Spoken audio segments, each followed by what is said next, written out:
नमस्कार सभी साथियों को स्वागत करता हूं सभी का इस यूट्यूब चैनल पर जिसका नाम है स्टडी विद पीएन लोधा। साथियों, रीट मेंस एग्जाम 2023 के लिए शैक्षिक परिदृश्य तकनीकी से जो 23 टेस्टों की सीरीज चला रखी है, इसका पेपर नंबर 6 आज हम हल करने वाले हैं, जो कि रीट मेंस एग्जाम लेवल 1 और लेवल 2 दोनों लेवल के लिए बेहद उपयोगी है। साथियों, गोल्डन प्रश्न आपको इस वीडियो में देखने को मिलेंगे।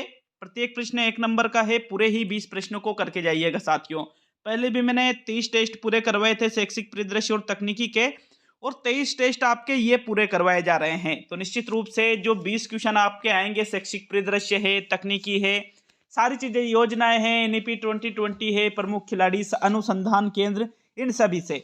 तो अगर ये 30 टेस्ट जो पहले करवा दिए गए हैं और ये 23 टेस्ट जो अब करवाए जा रहे हैं, छठा टेस्ट है आज आपके ये, तो साथियों इनको कंप्लीट करने के बाद में यूं मान सकते हैं कि बाय चांस अगर एक आध प्रश्न इधर उधर हुआ तो अलग बात है, लेंगी तो लगभग सारे प्रश्न बैठ जाएंगे आपके। पहला प्रश्न देखेंगे मित्रों। प्रश्न नंबर 1 में क्या पूछा गया है?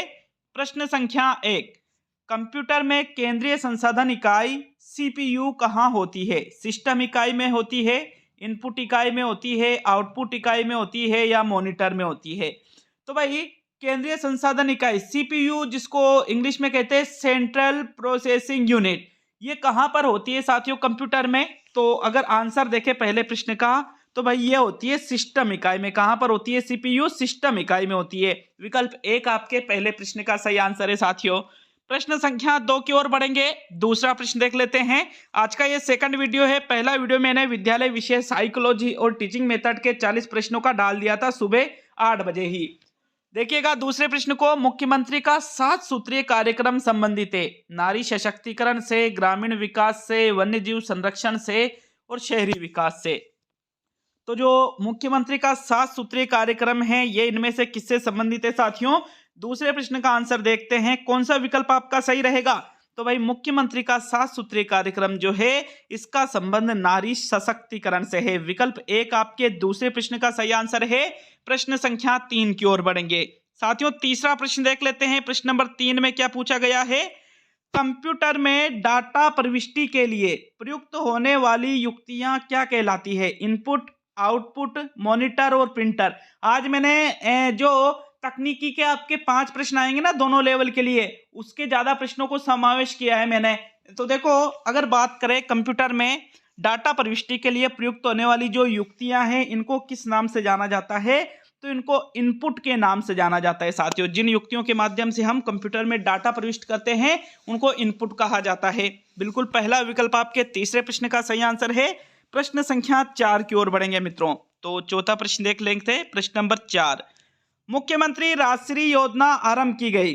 ग्रामीण क्षेत्रों में महिला साक्षरता को बढ़ावा देना, महिलाओं को लैंगिक उत्पीड़न से सुरक्षा प्रदान करना, महिला सशक्तिकरण और लैंगिक समानता को बढ़ावा देना, और गिरते हुए बाल लिंगानुपात को सुधारना। तो जो मुख्यमंत्री राजश्री योजना है, ये जिस कारण से, जिस उद्देश्य से आरंभ की गई, वो आपको बताना है प्रश्न नंबर 4 में।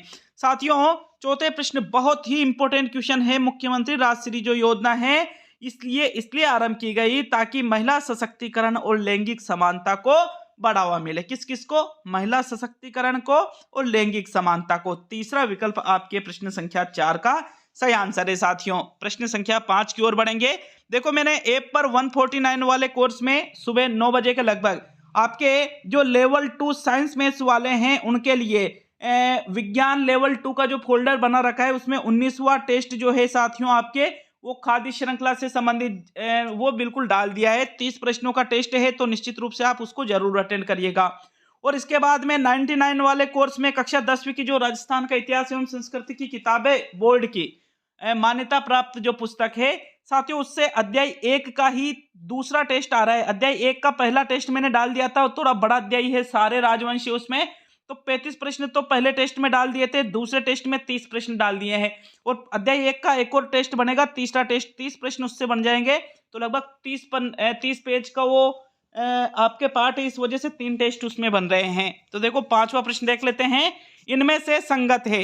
RAM, random access memory, ROM, read only memory, ALU, arithmetic and logical unit, और सभी संगत है। तो भाई यहाँ पर पूरे नाम दे रखे। रैम का पूरा नाम क्या है? रैंडम, आर से रैंडम, ए से एक्सेस, एम से मेमोरी। रोम का पूरा नाम क्या है? आर से रीड, ओ से ओनली, एम से मेमोरी। एलयू का पूरा नाम क्या है? ए से अर्थमेटिक, एंड एल से लॉजिकल और यू से यूनिट। बिल्कुल सभी संगत है साथियों। इस वजह से आपके चौथा विकल्प जो है प्रश्न संख्या 5 का सही आंसर है। प्रश्न संख्या 6 की ओर बढ़ेंगे मित्रों। प्रश्न नंबर 6 में क्या है देख लेते हैं। तो देखिएगा छठे प्रश्न को। भारत सरकार की वन धन योजना का लक्ष्य, वन धन योजना की बात की जा रही है, वनावरण बढ़ाना, स्लैश एंड बर्न खेती पर प्रतिबंध, जैव विविधता संरक्षण और जनजातियों का आर्थिक संरक्षण। तो भारत सरकार की जो वन धन योजना है इसका लक्ष्य पूछा गया है प्रश्न संख्या 6 में। साथियों छठे प्रश्न का आंसर देख लेते हैं। भारत सरकार की वन धन योजना का लक्ष्य जनजातियों का आर्थिक संरक्षण करना। विकल्प नंबर 4 आपके छठे प्रश्न का सही उत्तर है भाई। प्रश्न संख्या 7 की ओर बढ़ेंगे। तो अच्छा देखो, ये जो वन धन योजना है 14 अप्रैल 2018 को शुरू हुई थी, ये भी आपको याद रखना है मित्रों। सातवां प्रश्न देख लेंगे। प्रश्न नंबर 7 में क्या है?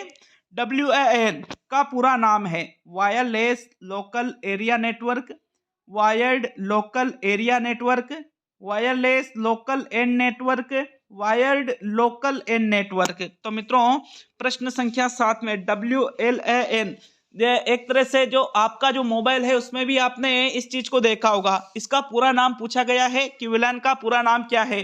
तो देखो W से बनता है वायरलेस, क्या बनता है? वायरलेस। L से बनता है लोकल, S से बनता है एरिया और N से बनता है network. Wireless local area network ही WLAN का पूरा नाम है साथियों। विकल्प 1 आपके प्रश्न संख्या 7 का सही आंसर है। प्रश्न संख्या 8 की ओर बढ़ेंगे। तो चलिए 8वां प्रश्न देख लेंगे।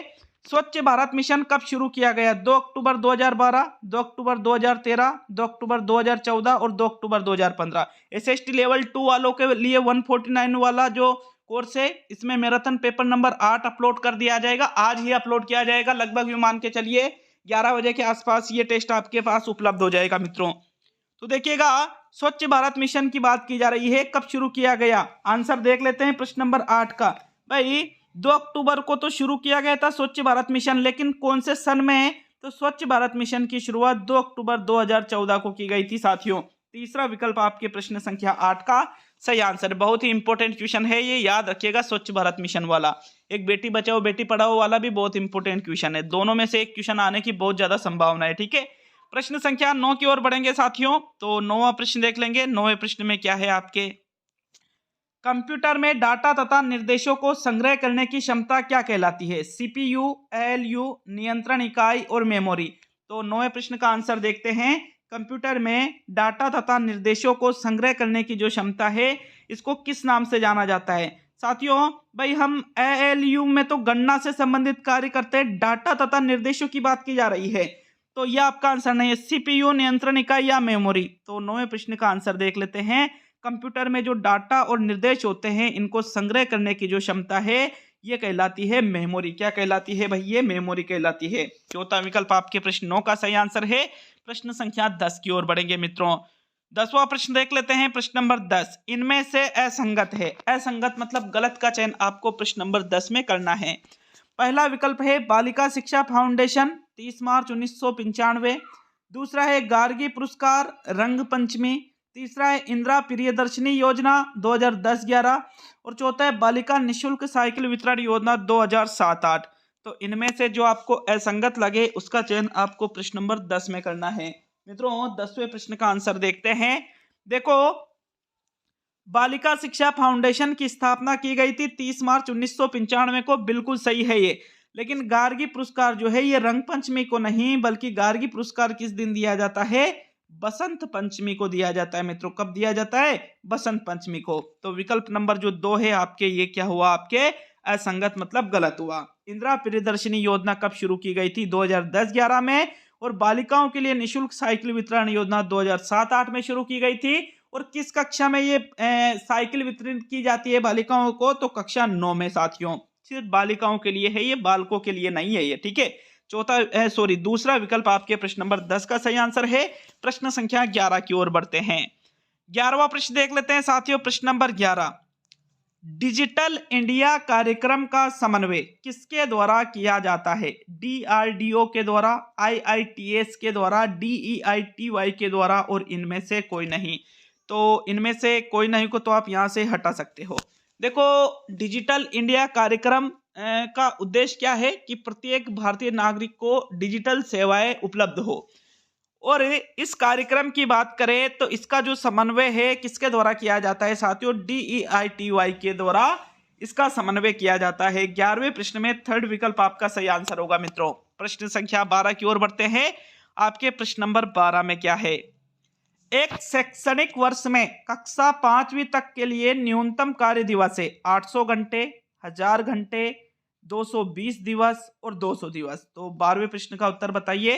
प्रश्न संख्या 12 में कौन से विकल्प का चुनाव करोगे मित्रों? प्रश्न 12 को थोड़ा देखिएगा, मतलब थोड़ा समझ करके इसका आंसर देना है। 12वें प्रश्न का आंसर देखें तो भाई चौथा विकल्प आपके सही रहेगा 200 दिवस। क्यों? क्योंकि कह रहे हैं शैक्षणिक वर्ष में, मतलब एक शैक्षणिक सत्र की बात की जा रही है कक्षा 5वीं तक, 1 से 5 मतलब प्राथमिक विद्यालय की बात की जा रही है। न्यूनतम कार्य दिवस पूछे हैं, न्यूनतम कार्य दिवस, तो 200 कार्य दिवस न्यूनतम कक्षा 1 से 5 के लिए होते हैं। और अगर ये कक्षा 8वीं तक के लिए, 6ठी से 8वीं तक के लिए पूछता तो फिर कितने न्यूनतम कार्य दिवस होते? 220 दिन कार्य दिवस होते साथियों। और ये तो कार्य दिवस है। अगर घंटों की बात करें तो 1 से 5वीं तक एक शैक्षणिक सत्र में 800 घंटे शिक्षण कार्य होगा और 6ठी से 8वीं में 1000 घंटे शिक्षण कार्य होगा। ये घंटे हैं और ये कार्य दिवस है। 800 और 200, कक्षा 1 से 5, 1000 और 220, 6 से 8, याद रखना इस चीज को, ठीक है। 12वें प्रश्न में चौथा विकल्प आपका सही रहेगा। प्रश्न संख्या 13 की ओर बढ़ेंगे। तो चलिए 13वां प्रश्न देख लेंगे। प्रश्न नंबर 13 में क्या है आपके, राजस्थान सरकार द्वारा बनाई गई ई शासन योजना कौन सी है? ई बैंकिंग, ई मित्र, ई एजुकेशन और इनमें से कोई नहीं। तो वापिस इनमें से कोई नहीं को तो आप यहां से हटा सकते हो। देखो, राजस्थान सरकार के द्वारा जो बनाई गई ई शासन योजना है, ई शासन योजना के अंतर्गत ई बैंकिंग या ई एजुकेशन को सम्मिलित नहीं किया जाता है, बल्कि ई मित्र को सम्मिलित किया जाता है। क्योंकि गवर्नमेंट के जो योजना वगैरह है ये ई मित्र के माध्यम से ही सारी चीजें कंप्लीट वर्तमान में हो रही है। तो बिल्कुल ई मित्र दूसरा विकल्प आपके प्रश्न 13 का सही उत्तर है। आगे बढ़ेंगे साथियों प्रश्न संख्या 14 की तरफ। 14वां प्रश्न देख लेंगे मित्रों। प्रश्न संख्या 14, आरटी 2009 की कौन सी धारा यह दर्शाती है कि प्रत्येक माता पिता या संरक्षक का यह कर्तव्य होगा कि वह आसपास के विद्यालय में प्रारंभिक शिक्षा के लिए अपनी संतान या प्रतिपाल्य को प्रवेश दिलाए? धारा 8 कहती है ये, धारा 9 कहती है, धारा 10 कहती है या धारा 11 कहती है? तो देखो आरटी 2009 की कौन सी धारा साथियों? धारा नंबर जो 10 है ये क्या कहती है कि प्रत्येक जो माता पिता है या संरक्षक या अभिभावक है, इनका क्या कर्तव्य है कि आसपास का जो विद्यालय है उसमें जो प्रारंभिक शिक्षा मतलब कक्षा 1 से 8 तक के लिए जो उनकी संतान या जिसका वो पालन पोषण कर रहे हैं उनको प्रवेश दिलाएंगे। ये कौन सी धारा कहती है? धारा 10 ये कहती है मित्रों। तीसरा विकल्प आपके 14वें प्रश्न का उत्तर है। प्रश्न संख्या 15 की ओर बढ़ेंगे। तो चलिए 15वां प्रश्न देख लेंगे। इनमें से कौन सा साधन ई लर्निंग में काम नहीं आता है? Video conferencing, audio video tape, ई बुक और पुस्तक। तो देखो ई लर्निंग का मतलब हम डिजिटल माध्यम से सीखते हैं, वो वाली चीजें हैं साथियों। तो देखो वीडियो कॉन्फ्रेंसिंग के माध्यम से भी ई लर्निंग है, ई लर्निंग होती है। ऑडियो वीडियो टेप भी ई लर्निंग के अंतर्गत है। और ई बुक जैसे मोबाइल में हम किसी किताब को डाउनलोड करके पढ़ते हैं, ई बुक, ठीक है, तो वो भी ई लर्निंग में आता है। लेकिन पुस्तक साथियों ई लर्निंग में सम्मिलित नहीं है। तो 15वें प्रश्न में जो चौथा विकल्प है ये आपका आंसर होगा मित्रों। आगे बढ़ेंगे प्रश्न संख्या 16 की ओर। अच्छा लगे वीडियो को लाइक शेयर जरूर करिएगा और चैनल पर नए हो तो चैनल को भी सब्सक्राइब करके जाइएगा साथियों। प्रश्न संख्या 16, एनईपी 2020 को 29 जुलाई 2020 को केंद्रीय मंत्रिमंडल ने मंजूरी प्रदान की थी। इस शिक्षा नीति का मसौदा किसके नेतृत्व में तैयार किया गया? मजार आसिफ के नेतृत्व में, के कस्तूरी रंगन के नेतृत्व में, वसुधा कामत के नेतृत्व में और के वेणुगोपाल के नेतृत्व में। तो देखो इस क्वेश्चन से आपके दो चीजें क्लियर होती है कि जो ये एनईपी 2020 है ये किसके नेतृत्व में इसका मसौदा तैयार किया गया था? के कस्तूरी रंगन के नेतृत्व में। मतलब इसके अध्यक्ष कौन थे इस समिति के कस्तूरी रंगन। और साथियों इस एनईपी 2020 को केंद्रीय मंत्रिमंडल ने कब मंजूरी प्रदान की थी? 29 जुलाई 2020 को। यह भी आपको बिल्कुल याद रखना है, कब प्रदान की थी? 29 जुलाई 2020 को। और मसौदा किसके नेतृत्व में तैयार किया था? के कस्तूरी रंगन के नेतृत्व में, जो इसरो के पूर्व प्रमुख थे। तो विकल्प नंबर 2 आपके 16वें प्रश्न का सही उत्तर है। आगे बढ़ते हैं साथियों प्रश्न संख्या 17 की तरफ। देखिएगा प्रश्न नंबर 17 को, आपके प्रश्न नंबर 17 है आईपी का पूरा नाम क्या है? Internet coincide, instant pin code, internet protocol, instant protocol. तो साथियों आईपी का पूरा नाम आपको देखना है। आपने कई बार मूवी में भी कि इसका आईपी एड्रेस निकालो, ऐसे सुना होगा आईपी शब्द को। तो मित्रों आईपी का पूरा नाम आपको प्रश्न नंबर 17 में बताना है। 17वें प्रश्न का आंसर देख लेते हैं। भाई आई से क्या बनता है? इंटरनेट बनता है। क्या बनता है? इंटरनेट। तो इंस्टेंट और इंस्टेंट इन दोनों को तो आप हटा दीजिए। पी से बनता है प्रोटोकॉल। इंटरनेट प्रोटोकॉल ही आईपी का क्या है? पूरा नाम है। याद रखना है इसको, आईपी का पूरा नाम है इंटरनेट प्रोटोकॉल। तीसरा विकल्प आपके 17वें प्रश्न का सही आंसर है साथियों। आगे बढ़ेंगे प्रश्न संख्या 18 की तरफ। 18वां प्रश्न देख लेते हैं। प्रश्न नंबर 18 में क्या है? अच्छा, जो टेस्ट में ऐप पर अपलोड करता हूं उसका नोटिफिकेशन भी आपको भेजता हूं, तो देख लिया करो कि आपके लेवल कौन सा है। लेवल के हिसाब से वो टेस्ट आपके लिए उपयोगी, तो अटेंड किया करो। साथ ही नोटिफिकेशन भेजने के अलावा मैं टेलीग्राम पर भी सूचित करता हूं प्रत्येक टेस्ट के बारे में। तो वहां पर स्टडी विद पीएन लोधा नाम से जो टेलीग्राम है वहां पर भी आप साथियों जाकर के देख सकते हो। देखिएगा 18वें प्रश्न को, www.rt.rajasthan.nic.in का संबंध किससे है? छात्रवृत्ति के आवेदन हेतु, आरटी 2009 में निशुल्क पुस्तकें प्राप्त करने हेतु, निजी विद्यालयों निजी जो मतलब प्राइवेट विद्यालयों में डिजिटल पाठ्य सामग्री लेने हेतु, और इनमें से कोई भी नहीं।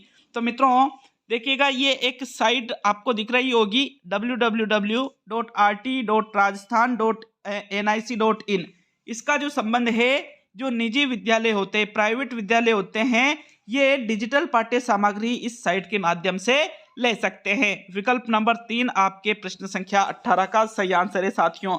अब सेकंड लास्ट प्रश्न की ओर बढ़ेंगे मित्रों, बिल्कुल ईमानदारी से कमेंट करके जाइएगा। इसके बाद आपके कक्षा 11 का जो राजस्थान अध्ययन की जो कक्षा 11 की किताब है, इसका अध्याय 1 जो है 40 प्रश्नों का पेपर आ रहा है इस वीडियो के बाद में यूट्यूब पर ही, ठीक है। तो मैंने 6ठी 7वीं 8वीं की किताबें तो कंप्लीट करवा दी, 9वीं 10वीं की किताबें छोड़ दी है क्योंकि वो पुराने पैटर्न वाले थे, तो उनको मैंने ऐप पर तो करवा रखा है। वापस ऐप पर नई जो किताबें हैं वो भी आज से आपको टेस्ट मिलने चालू हो जाएंगे। तो 10 से 15 दिन में वो टेस्ट पूरे हो जाएंगे और उनको फिर हम यूट्यूब पर हल कर लेंगे लास्ट के 10 दिनों में साथियों। तो देखिएगा प्रश्न संख्या 19 को, आपके 19वां प्रश्न, संग्रहण इकाई डीवीडी का पूरा नाम है? Digital video data, digital virtual data, digital video disc, digital virtual disc. तो साथियों प्रश्न संख्या 19 में सही आंसर बताइए। संग्रहण इकाई जो होती है डीवीडी, इसका पूरा नाम आपको 19वें प्रश्न में बताना है। भाई 19वें प्रश्न का आंसर देखें तो डी से बनता है डिजिटल। क्या बनता है? डिजिटल। और वी से बनता है वीडियो। क्या बनता है? वीडियो बनता है साथियों। और डी से क्या बनता है? डिस्क। तो डिजिटल वीडियो डिस्क डीवीडी का पूरा नाम है। देखो डीवीडी का पूरा नाम डिजिटल वीडियो डिस्क तो है ही है, और इसको डिजिटल वर्सेटाइल डिस्क भी कहा जाता है। किसको? डीवीडी को। दोनों चीजें याद रखना है मित्रों आपको। आगे बढ़ेंगे आज के अंतिम और 20वें प्रश्न की तरफ। तो चलिए अंतिम और 20वां प्रश्न देख लेंगे।